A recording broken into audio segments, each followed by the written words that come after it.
The FBI and Cincinnati police reported today that they've scored 5 big indictments against gang members in Over the Rhine. A fact emerged. Crime is actually going down in the city's oldest neighborhood. But 9 News reporter Bryce Onslinger reports the fight is far from over. Bryce? Well, Clyde, there hasn't been a homicide here in Over the Rhine in the last 7 months. And while the area is still not perfect, many people do feel it's headed in the right direction. One of the many new businesses on Vine Street is Bakersfield, a Mexican restaurant that has been open for just over a month. This street convinced me to move back to Cincinnati. Wow. Literally. Lauren Altman is the manager of Bakersfield.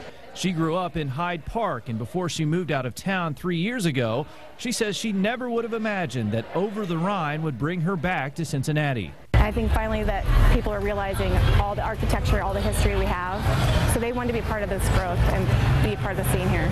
Altman says even in the late night hours, she feels safe, and the streets are busy with people from all over the area coming to take in the atmosphere. If I talked to myself 3 years ago, I'd be shocked by what I'm saying. It is really starting to shape up. Ennis Tate is the pastor of Church of the Living God in Avondale.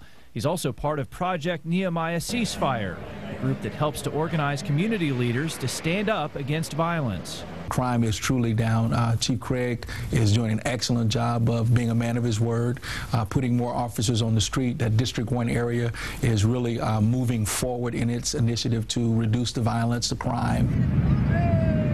But Tate knows not all parts of Over the Rhine have benefited from revitalization efforts. Vacant buildings, for instance, line many of the streets north of Liberty Avenue.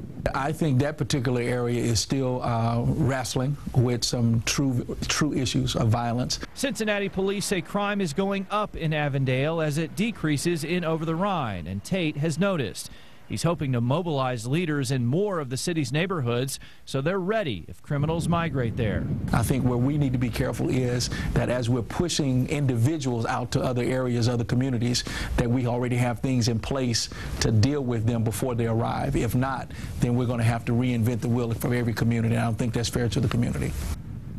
Now, the investigation that led to the arrest of the 5 suspected gang members here in Over the Rhine has been going on for over a year, and Chief Craig says he's committed to disrupting gang activity in the city of Cincinnati. Clyde?